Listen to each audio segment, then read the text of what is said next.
اللہ نے اس بات کو پسند کیا ہے کہ تمہارے سینے ایمان کی دولت اور روشنی سے جگمگا رہے ہیں۔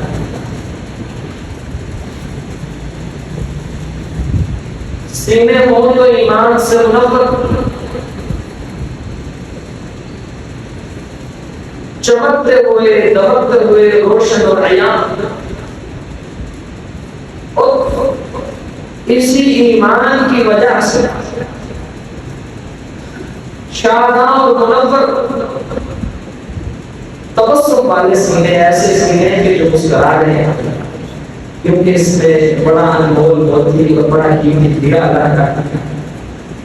حبب الیکم ایمان، صرف اللہ نے پسند نہیں کیا کہ آپ کے اور میرے سینے میں ایمان کی دولت ہو، وَزَيَّنَهُ فِي قُلُوبِكُمْ، جب کسی بندے کی پسند اللہ تبارک و تعالی کی پسند کے مطابق ہو جاتی ہے، اللہ تبارک و تعالی پہلے چاہتے ہیں کہ ان کے سینوں میں ایمان ہو، پھر بندہ بھی چاہ لیتا ہے کہ میرے سینے میں ایمان ہونا چاہیے۔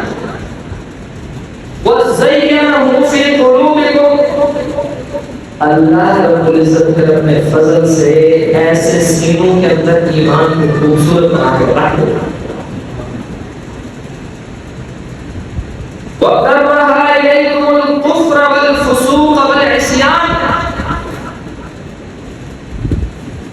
لیکن تین چیزوں سے بچنا ہے تو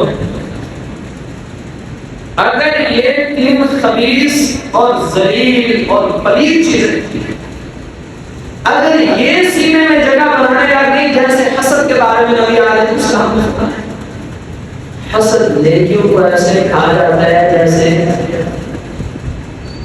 جیسے آگ خشک لکڑی فرمایا کہ یہ حسد ایسے یہ بندے کی گند کاٹ دیتا ہے، پیٹ کاٹ دیتا ہے۔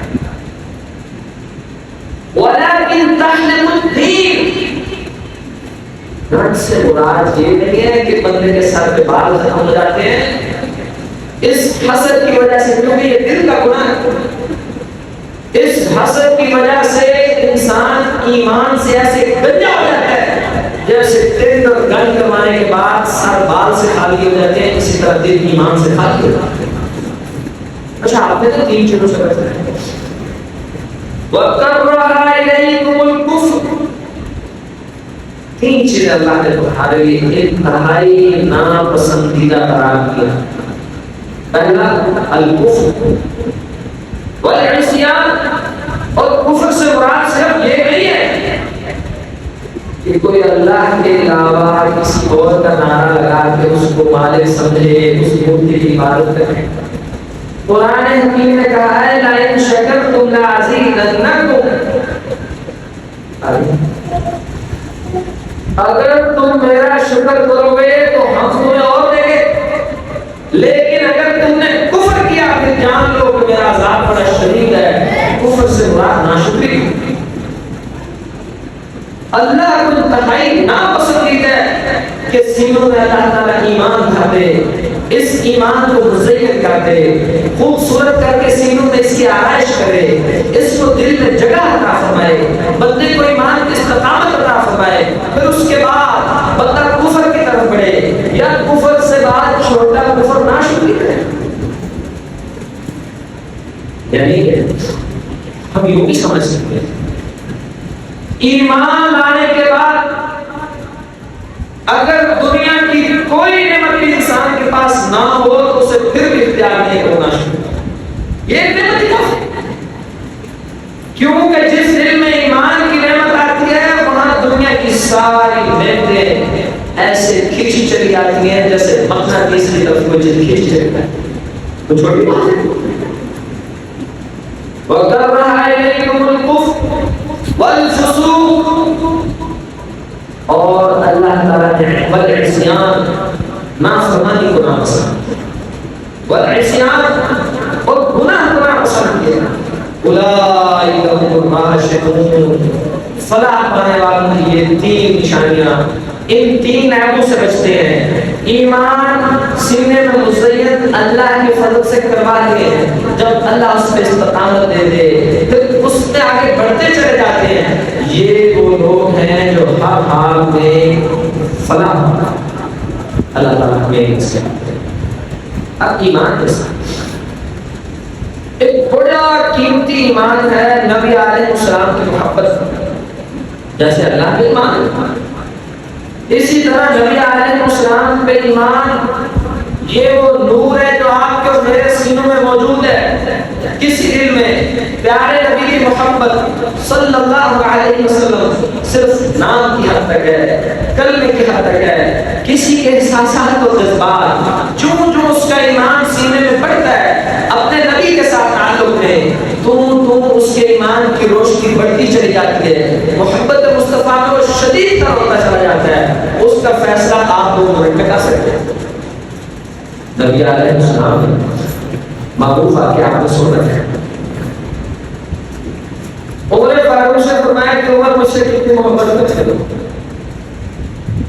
یہ ہم میں سے کوئی شخص نبی علیہ السلام سے محبت تو کرتا ہے، کچھ بندے ایسے ہیں جو اپنے مال سے زیادہ نہیں کرتے، جب مال اور نبی کی بات آئے تو کیونکہ ان کے دل میں مال کی محبت زیادہ ہے وہ نبی کو چھوڑ دیتے ہیں، مال کو پکڑ لیتے ہیں۔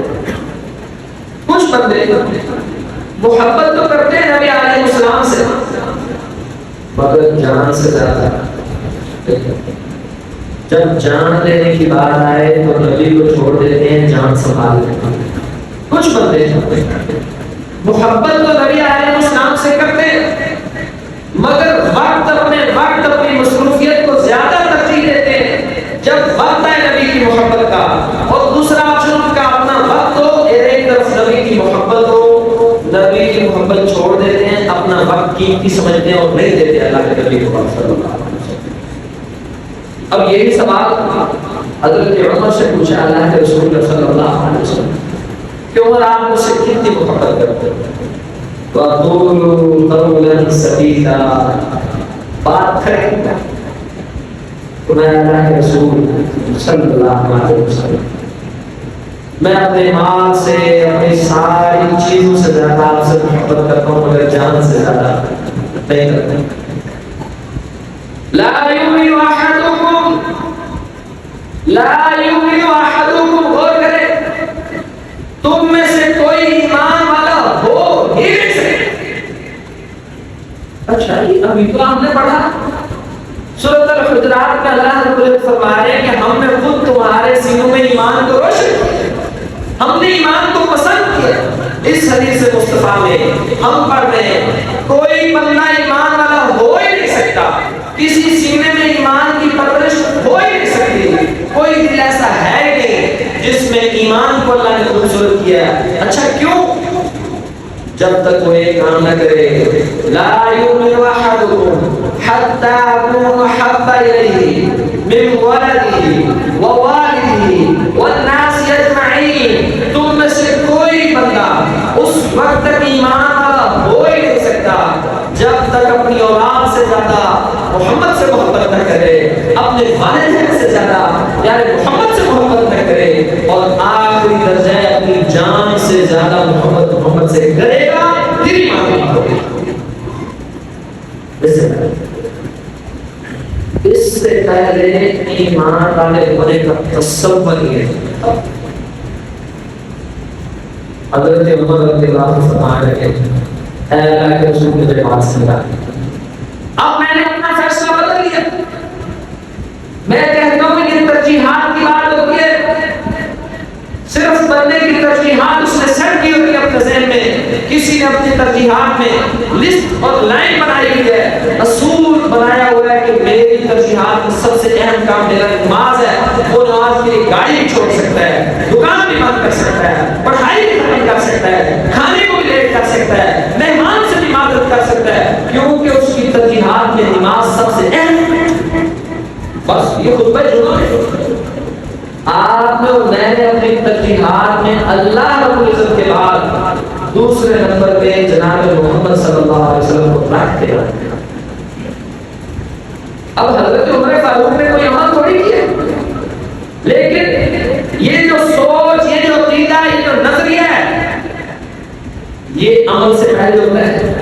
اگر سوچ، عقیدہ، نظریہ، جذبہ نہ ہو تو عمل تو ہوتا ہی نہیں ہے. بس حضرت عمر فاروق میں وہاں بیٹھے بیٹھے ٹھہرے سوچ لیا کہ اگر صرف اس کمزوری کی وجہ سے کہ میں اپنی جان سے زیادہ نبی سے محبت نہیں کرتا اس لیے میں ایمان والا نہیں ہوں، بس میں نے فوراً عقیدہ بدل لیا. آج کے بعد اللہ کے رسول میری جان بعد میں، آپ کی عزت، آپ کی محبت پہلے. اب عمر مومن ہو گئے. سبحان اللہ. دیکھا آپ نے اللہ کتنا غفور نہیں. عمل نہیں، عمل ابھی بعد میں آئے گا. بس سوچ بدل لی، عقیدہ بدل لیا، نظریہ ویسا کر لیا جیسے اللہ اس کے رسول نے کہا ہے. اسی بات پہ کمزور مومن سے مضبوط مومن کا بندہ شامل ہو گیا. اب جس نے یہ فیصلہ کر لیا ہے نا، جس اللہ نے سینوں میں ایمان کو سجایا ہے، وہ اس کو محبت کے سارے اصولوں، سب ضابطوں، سب تقاضوں پہ عمل کرنے کی توفیق دے. اور ایک جگہ دیا ہے شان فرمایا لا یؤمن احدکم، تم میں سے کوئی اس وقت تک ایمان والا نہیں ہو سکتا. آپ کی میری بات سنتے ہیں کہ میں آپ سے ایک سوال پوچھنا چاہ رہا ہوں. تم میں سے کوئی اس وقت تک ایمان والا ہو ہی نہیں سکتا جب تک اپنی خواہشات میں محمد کے تابع کرے. ہر شوق، ہر ذوق، ہر چاہت، ہر ریفریشمنٹ، ہر سیر و تفریح، ہر لذت، ہر مٹھاس، ہر ذائقہ نبی علیہ السلام کے قدموں میں ڈال دے. اگر محمد اس کی اجازت دیں گے اس کو پورا کیا جائے گا. جس شوق اور خواہش پہ جناب محمد کریم صلی اللہ علیہ وسلم کی اجازت نہیں ہے، ان کی طرف سے چھٹی نہیں ہے، ان کی طرف سے حکم نہیں ہے، وہ سب خواہشیں میں ذبح کرنا. یہ وہ ہے أَفَرَأَيْتَ مَنِ اتَّخَذَ إِلَٰهَهُ هَوَاهُ وَأَضَلَّهُ اللَّهُ عَلَىٰ عِلْمٍ وَخَتَمَ عَلَىٰ قَلْبِهِ. بڑا خطرناک. جس بندے سے اس کی خواہشات نبی علیہ السلام کی قدموں میں نہیں ڈالی جاتی، مجبور ہے اپنے شوق کیا تم، اپنی خواہش کیا تم. أَفَرَأَيْتَ مَنِ اتَّخَذَ إِلَٰهَهُ هَوَاهُ. اللہ رب العزت فرماتے ہیں اے محمد صلی اللہ علیہ وسلم، بھلا آپ نے ایسے بندے کو دیکھا ہے کہ جس نے اللہ کو رب نہیں، خواہشات کو رب بنا. اللہ کی نعمت، خواہش کی نعمت ہے. أَفَرَأَيْتَ مَنِ اتَّخَذَ إِلَٰهَهُ هَوَاهُ.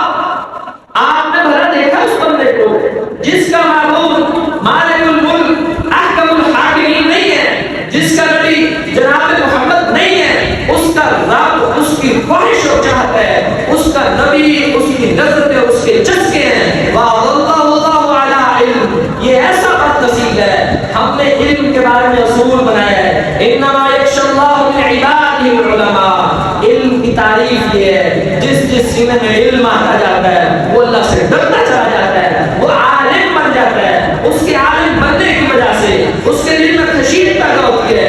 اس خشیت کی وجہ سے ہم نے عالم کو عادت کو ایسے فضیلت دی ہے جیسے چاند کو ستاروں پہ فضیلت دی ہے. ہم نے علم والے کو عالم پہ ایسے فضیلت دی ہے. عالم ساری رات سویا رہے، خشیت والا عالم، اللہ سے ڈرنے والا عالم، اور عبادت گزار ساری رات تہجد پڑھے، ان میں سے افضل ترین عالم ہوگا. مگر یہاں معاملہ بڑا الٹا ہوگا. وَأَضَلَّهُ اللَّهُ عَلَىٰ عِلْمٍ. اس بد نصیب کے پاس بڑا علم تھا، بڑا علم تھا، بڑے خطبے اور جمعے اور مسئلے اور احادیث اس نے یاد کر رکھی تھی. بس صرف ایک فیصلے میں مار کھا گیا کہ میں نے اپنی خواہشات کو بعد میں، جناب محمد کی حدیث کو پہلے، میں نے سنت کو پہلے، اپنے طریقے کے بعد میں نے نبی علیہ السلام کے سٹائل کو پہلے، اپنے فیشن کو بعد میں نے نبی علیہ السلام کے کلچر کو، ان کی تہذیب کو، ان کے انداز کو، ان کے اقدار کو، ان کی روایات کو پہلے اور اپنے سارے مسئلے بعد میں رکھنے ہیں. بس یہ انسان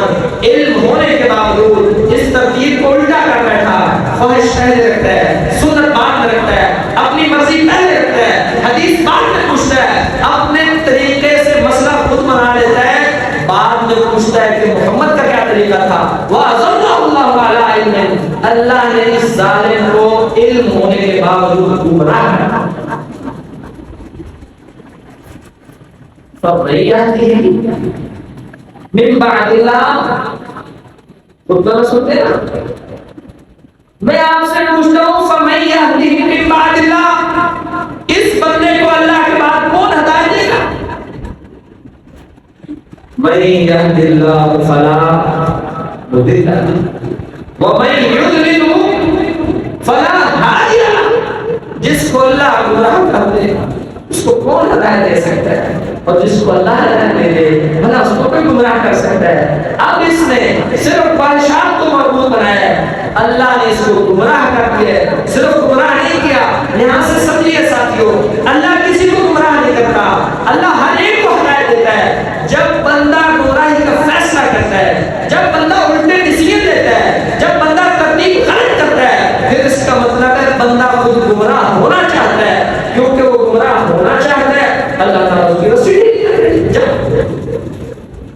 کیونکہ نبی علیہ السلام نے سنا لوگوں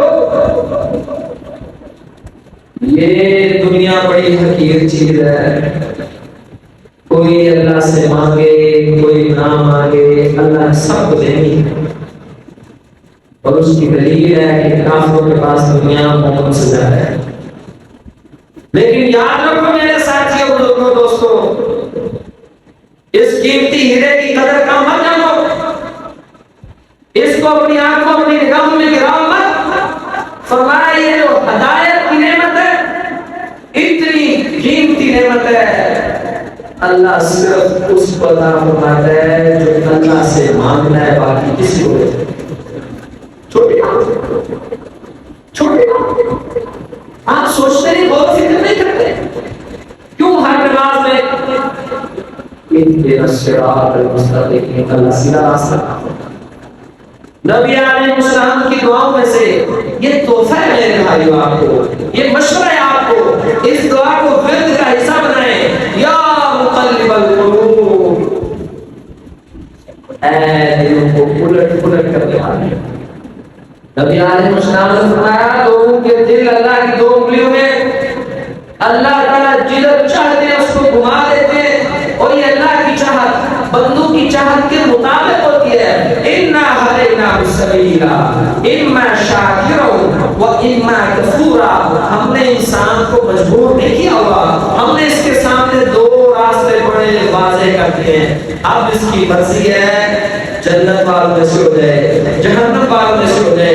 یا مقلب القلوب، اے دلوں کو الٹ پلٹ کرنے والی ذات، اے دلوں کو پھیرنے والی ذات، ثبت قلبی علی دینک، اللہ میرے دل کو اپنے دین پہ ثابت کر دیا۔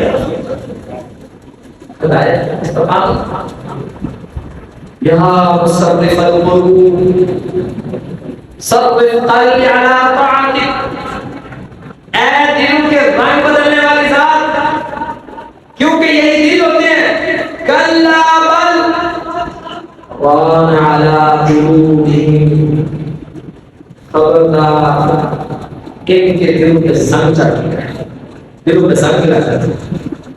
اور التقوی ہاہنا ویشیر الی صدری، یہی دل ہوتے ہیں جن پہ سنگ چڑھ جاتے ہیں، سنگ کی وجہ سے انسان اللہ کی لعنت کا مستحق ٹھہرتے ہیں، یہی دل ہوتے ہیں یہ کالے بھی ہو جاتے ہیں، یہی دل ہوتے ہیں یہ سفید بھی ہو جاتے ہیں۔ زمین میں سب سے اچھے لوگ دل کے سفید لوگ ہیں، یہی دل نبی علیہ السلام نے فرمایا مومن کا دل چڑیا کی طرح ہوتا ہے، جو نرم اور ملائم ہوتا ہے، جو برکت والا ہوتا ہے، جس کی قوت برداشت کم ہوتی ہے، اتنی کام کہ جب اذا ذکر اللہ وجلت قلوبہم، جو ہی اللہ کا ذکر ہوتا ہے مومن کا دل دھک دھک کرتے کرتے آنکھیں رونے لگتے ہیں۔ دل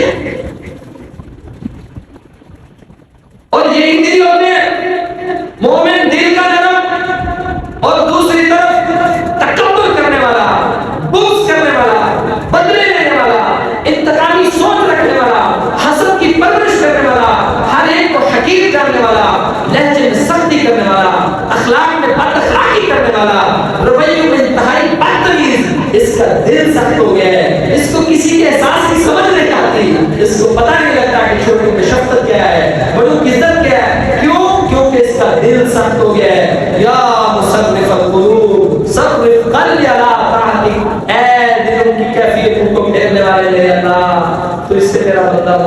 محمد سوال اور دعا کرتا ہے اللہ میرے دل کو صرف اپنی اللہ کو فرما برداری پڑھنا. بڑی ضرورت ہے ان دلوں کو پیار محمد کی محبت کا جام کرائے. اور بڑی کمی ہے اس میں, بڑی کمی ہے اس میں, اتنی کمی ہے. النبی اولا بالمؤمنین من انفسہم, اتنی کمی ہے. سورۃ طلاق صاحب کسی بھی مومن بندے کے سامنے نبی علیہ السلام کی اہمیت اس کی جان سے بھی زیادہ ہے. النبی اولا بالمؤمنین من انفسہم, بندہ مومن ہو اور اس کے سامنے جناب محمد رسول اللہ کی ذات ہو اور ایک طرف اس کی اپنی ذات ہو, تو پکی بات ہے جو مومن ہوگا اس کے سامنے اس کی اپنی جان, اپنی ذات, اپنا نام, اپنا تعارف چھوٹا ہے اور جناب محمد کا تعارف بڑا ہے. یہاں سے سوچ رہا ہوں, آپ مجھ سے پوچھو کہ نام کیا ہے بھائی آپ کا, میں آپ سے پوچھوں آپ بتاؤ عبداللہ, ابو کا نام فلاں, قبیلہ فلاں, رہائش فلاں, بتاتے چلے جاؤ گے نا. اگر کسی بندے سے میں پوچھوں آپ کا تعارف کیا ہے, اس کو اپنا نام نہ آتا ہو, اپنے باپ کا نام نہ آتا ہو, اپنے قبیلے اور برادری کا نہ پتا ہو, آپ کو اتنا احمق, اتنا جاہل اور پاگل انسان ہے, اپنا تعارف بھی نہیں ہے. میں کہتا ہوں اگر نبی علیہ السلام کا مقام آپ کے اور میری نظر میں حقیقت کے آنے میں اپنی جان اور ذات سے زیادہ ہوتا, ہمیں اپنے تعارف سے زیادہ محمد صلی اللہ علیہ وسلم کا تعارف آتا ہوتا. اگر ہوتا آپ سوال کیجیے اپنے آپ سے کیجیے. آپ تو یہاں حضور اور مختلف کام کاج اور مشاغل سے تعلق رکھنے والے دوست موجود ہیں. دین پڑھنے پڑھانے سے تعلق رکھنے والے لوگوں سے آپ پوچھو نبی علیہ السلام کا نسب نامہ بتاؤ, کو بڑی سائنس تو نہیں ہے. باپ کا نام کیا تھا, دادا کا نام کیا تھا, پردادا کا نام کیا تھا. میرے رب نے اپنے نبی علیہ السلام کا نسب محمد سے لے کے آدم تک محفوظ کیا ہوا ہے. آدم تک. اور پہلی نسب نامے کی پہلی بریک جناب عدنان تک کرتی ہے, دوسری بریک حضرت اسماعیل تک کرتی ہے, پھر اسماعیل سے لے کے آدم تک جاتا ہے. پورے مجمع میں سارا مجمع مل کے بھی نبی علیہ السلام کا نسب نہیں بتا سکتے. زیادتی نہیں. النبی اولا بالمؤمنین من انفسہم, کیا ہم واقعی ہماری نظر میں جناب محمد صلی اللہ علیہ وسلم کا مقام ہماری اپنی جان سے زیادہ ہے؟ ہونا تو چاہیے تھا, ہے کوئی نہیں. آپ پوچھیے اپنے آپ سے نبی علیہ السلام کا نام نامی محمد کس نے رکھا, احمد کس نے رکھا؟ آپ کو جواب نہیں آئے گا. اللہ ماشاءاللہ, محمد نام ماں نے رکھا, احمد نام دادا نے رکھا. کیا یہ زیادتی نہیں؟ میرا دل چاہتا ہے میں محبت مصطفیٰ کے ایمان میں آپ کے اور اپنے دل میں احساس کر رکھتا ہوں کہ خدا اگر نبی کی محبت دل میں پیدا کرنی ہے تو نبی کی زندگی پڑھنی پڑے گی. کسی شخص سے, کسی انسان سے محبت تب ہی ہو سکتی ہے جب اس کا تعارف ہو. ایک بندہ کہے آپ میں سے یا جمعہ فاطمہ مسجد میں پڑھا کرو, اس طرح ہمیں فائدہ ہوتا ہے. او بھائی آپ کو فائدہ ہوتا ہے نا, کیونکہ آپ سنتے ہو, اس اجنبی کو تو کوئی پتہ نہیں. اسی طرح جس کو نبی علیہ السلام کے بچپن کا پتہ ہے, صبح شام کا پتہ ہے, ان کے کمالات کا پتہ ہے, ان کے اخلاق کا پتہ ہے, ان کی قربانیوں کا پتہ ہے, ان پر وحی کیسے آئی, انہوں نے ہجرتیں کیسے کھائی, انہوں نے احد کے اندر دان کیسے توڑوائے, انہوں نے سکی بیٹیوں کو طلاقیں کس طرح برداشت کی, انہوں نے کس طرح ساحر, کاہن, جادوگر اور مجنون کے الزام برداشت کیے. وہی محمد جس کو یہ ظالم سارے مل کے کہتے تھے صادق اور امین ہے, اسی صادق اور امین کو جادوگر کہا گیا. جب آپ یہ سب کچھ سیکھ پڑھو گے, یہ سب زندگی کے حالات پڑھو گے, اللہ کی قسم کوئی آنکھ ایسی ہو ہی نہیں سکتی, ہو ہی نہیں سکتی, اس میں ایمان موجود ہو اور وہ محمد کی قربانیاں پڑھ کے رونے لگتے. لیکن مجھے دکھ ہے اس کا, امت مسلمان صرف اپنے نبی کا تعارف نہیں کروا سکتی. کوئی میرا نوجوان کوئی تو اپنے آپ سے پوچھے خدا آپ نے اپنی زندگی میں کوئی ایک کتاب پڑھی ہے جس میں نبی علیہ السلام کی سیرت کوئی ہے نہیں؟ بھائی کسی ایک کتاب کے 2 ورقے 4 ورقے الا ماشاءاللہ الا بارک ربی خدا کا سلام ہو النبی اولا بالمؤمنین من انفسہم. اگر واقعی آپ کے نزدیک میرے نزدیک جناب محمد کا مقام میری ذات سے زیادہ ہے پھر میں ان کی زندگی کو اپنے تعلق سے زیادہ جانتا ہوں گا. اگر نہیں جانتا مان لیجئے آپ کو میری نظر میں ان کا یہ مقام نہیں ہے. اور اگر یہ مقام نہیں ہے لا یؤمن احدکم حتی اکون احب الیہ من ولدہ ووالدہ پھر اللہ کی قسم وہ بندہ ایمان والا ہو ہی نہیں سکتا. جنگ احد کے موقع پہ حضرت عمر فاروق رضی اللہ عنہ کے ننھال میں سے بندے ہیں تو نانا لکھا ہے نبی علیہ السلام کو آپ کو پتہ ہے دانت کیسے ٹوٹے؟ عبد بد نے تاک کے پتھر لے کے نشانہ بنایا جس سے دانت ٹوٹے. شکر کرو کہ جب ہم ایمان لانے والے یہ واقعہ پڑھے گی بالکل وہی اسلام تھی. وہ دانت وہ چہرہ آپ اٹھا کے دیکھیے صحابہ کرام کے بعد وہ کہتے ہیں جس نے نبی علیہ السلام کے چہرے کے بارے میں ہم سے پوچھنا ہے ہم بیان نہیں کر سکتے. بس جائیں وہ باہر جائیں اور سورج کی طرف دیکھیں جیسے سورج کا ایسے چہرہ اتنی دوران اور صحابہ کرام کہتے ہیں نبی علیہ السلام کے چہرے انور کا ایسا پر رونق منظر تھا آج تک ہمت نہیں ہوئی کہ جی بھر کے کبھی چہرہ دیکھ سکے. میں اس چہرے کو آپ جائیے صحابہ کرام سے پوچھئے شمائل ترمذی میں نبی علیہ السلام کے بال مبارک داڑھی مبارک ہاتھوں کا حسن ناخن کندھا کس طرح تھا پیشانی کس طرح تھی بالوں کے اندر کان کتنے زیادہ تھے اسٹریٹ کتنے تھے دانتوں کا کیا حسن تھا آنکھوں کا کیا رنگ تھا ایک ایک حسن بیان ہوا ہے. اور ہاتھوں کے بارے میں اتنی نرم ریشم نہیں ہوتی حریر اور لباس نہیں ہوتی جتنے نرم محمد کے ہاتھ تھے. لیکن یہ ہاتھ یہ دانت یہ پاؤں یہ چہرے انور اسلام کی حفاظت کی خاطر اس کے غلبے کی خاطر اللہ کے دشمنوں کو شکست دینے کی خاطر اور دنیا میں اللہ کا نظام نافذ کرنے کی خاطر دشمنوں کے پتھر برداشت کیا ایسے پتھر جو نشانہ لے کے کاٹ کے مارے گئے ہو اور اس سے دانت مبارک ٹوٹ گئے. کیا آپ متاثر نہیں ہو گئے نبی سے؟ اور اتنے زخم آئے کہ حضرت عمر کے نانا تھے نبی محترم جناب محمد صلی اللہ علیہ وسلم کے جسم پہ زخم آ گئے. اس شخص نے اپنا خون رکھا زخم پہ اور وہاں سے خون کو چوسنا شروع کر دیا. قربان دے کیا شفقت اور محبت یا اللہ کیا ان کو تعارف ہوگا کتنے ان کے دل میں پیوست ہو چکی ہوگی جناب محمد کی محبت اور ہم کتنے پیچھے رہ گئے ان سے.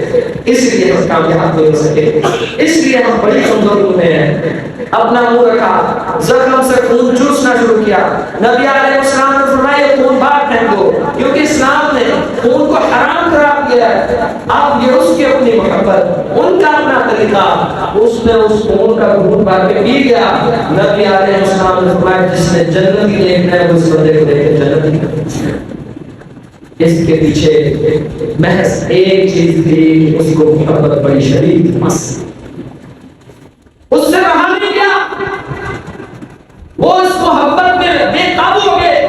النبی اولا بالمؤمنین من انفسہم خدا اپنی زندگیوں میں جناب محمد صلی اللہ علیہ وسلم کو اپنی جان اور ذات سے زیادہ اہمیت دیجیے ورنہ آپ کا اور میرا ایمان خطرے میں ہے ہماری عافیت خطرے میں ہے. فلا گھر جا کے نا قرآن کی اس ٹائم کی آیات ذرا گھوم کے مجھے بتائیے گا کتنی ہے قرآن پھر سنیں فلا وربک اوے سنو تمہیں تمہارے رب کی قسم. یہ بھی آیت شروع ہو ایک ہوتا ہے لا اقسم بہذا البلد میں قسم اٹھاتا ہوں اس کی ایسے نہیں فلا وربک جیسے عرب میں کہا جاتا تھا یا صباحا جب یہ اعلان لگتا ہے یا صباحا اس کا مطلب تھا ہائی الرٹ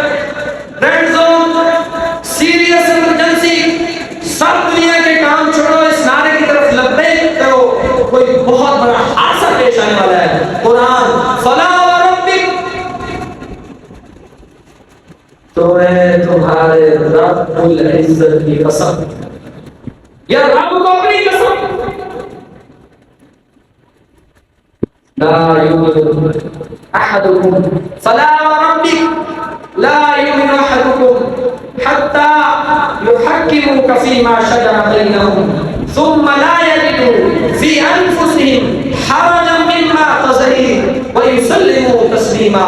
تمہارے رب کی قسم، جب تک تم اپنے معاملات و مسائل میں، اپنے جھگڑوں میں نبی علیہ السلام کا فیصلہ حق بھی نہ مان لو، یعنی تمہاری زندگی میں ہر فیصلہ محمد کا فیصلہ نہ ہو، اور پھر اس فیصلے کو تسلیم کرو، دل کی تنگی سے نہیں، یہ کوئی محبت نہیں ہے، فیصلہ تسلیم بھی کرو تو محبت میں تسلیم کرو، اپنی رضا کے ساتھ تسلیم کرو، دل کو خوش کرتے ہوئے تسلیم کرو، وَيُسَلِّمُ تَسْلِيمًا، ایسا تسلیم کرو جیسا ماننے کا حق ہوتا ہے۔ جب تک آپ یہ کام نہ کرو، اپنے ہر جھگڑے میں، اپنے ہر مسئلے میں، ایک کہے کہ نماز اس طرح پڑھنی ہے، دوسرا کہے کہ نماز اس طرح ہوتی ہے، تو کوئی مسئلہ نہیں، آپ جاؤ اپنا جھگڑا لے کے جناب محمد صلی اللہ علیہ وسلم کی حدیث کے پاس لے کے چلے جاؤ، آپ کو حدیث میں سے جو فیصلہ ملے اس طرح پڑھنے لگ جاؤ، کوئی بڑی بات ہے۔ کسی مسئلے میں اختلاف ہو گیا، آپ اس اختلاف کو نبی علیہ السلام کی ذات مطہرہ کی طرف لے جاؤ، حدیث مصطفیٰ کی طرف لے جاؤ، وہاں سے جو حل ملے اس کو تسلیم کرو، پھر فکر مت کرو کہ میری جماعت یہ کہتی ہے، میری تنظیم کا تو یہ راج ہے، ہمارا فرقے نے تو یہ کہا تھا، ہمارے مولوی اور قاری صاحب یہ مسئلہ ہے، نہیں نہیں یہ سب باتیں چھوڑنی ہیں، پھر بڑی بات آ گئی ہے، یار محمد کی بات آ گئی ہے، اس کو تسلیم کرو، وَيُسَلِّمُ تَسْلِيمًا، جب تک آپ اسے مکمل طریقے سے نہیں مان لیتے، آپ کو آپ کے رب کی قسم آپ ایمان والے ہو نہیں رہ سکتے۔ اللہ کے عزیز ساتھی، جن تھا نبی علیہ السلام کی سیرت کے بات کریں گے، وہ بات تو نہیں ہو سکتی، اللہ نے زندگی رکھی ضرور اس پہ بات کریں گے۔ اللہ تعالیٰ سے آپ میں ہم سب دعا کریں گے، اللہ ہمیں توفیق دے کہ ہمارے دل نبی علیہ السلام کی محبت سے بھر جائے، اور اس کا بہترین طریقہ ہے درود پڑھنا صلی اللہ علیہ وسلم، اور کثرت سے پڑھنا، اہتمام سے پڑھنا، اور دوسرا طریقہ ہے سیرت مصطفیٰ کو اپنی زندگی میں جگہ دیجیے، آپ دیوانے ہو جائیں گے، دیوانے، آپ کو دنیا کی ہر لذت چھوٹی لگے گی اس لذت سے کہ یار کیا ذات میرے دل میں۔ مائیکل ہارٹ عیسائی، کتاب کا نام دی 100۔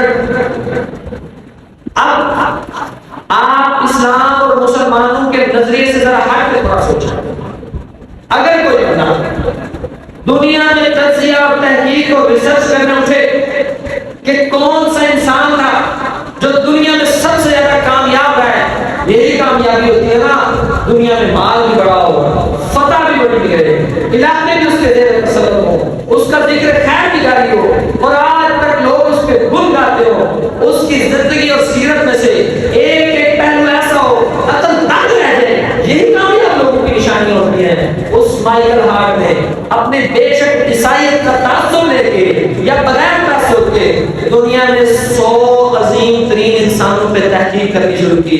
میں آپ مسلمانوں کو یہ نہیں کہتا آپ مسلمانوں کی نظر سے مت دیکھیں، وہ بھائی اپنے نبی کا مقام سمجھے، کوئی کافر بندہ، کوئی یہودی اور عیسائی، کوئی ملحد اور سابی، کوئی بے دین اٹھے تحقیق کرے کہ میں دنیا میں سے 100 عظیم ترین انسان لیتا ہوں، اور انسان بھی عام نہیں، آدم سے لے کے عیسیٰ تک، موسیٰ ابراہیم تک، ایک نبی اور پیغمبر تک، ایک بڑے بڑے راہب تک، پادری تک، عالم تک، بزنس مین تک، جنگجو اور مجاہد تک، سیاستدانوں تک، ہر طبقہ زندگی میں سے لوگوں کو اٹھائے، ان کی زندگی پڑھے، پھر فیصلہ کرنے لگے۔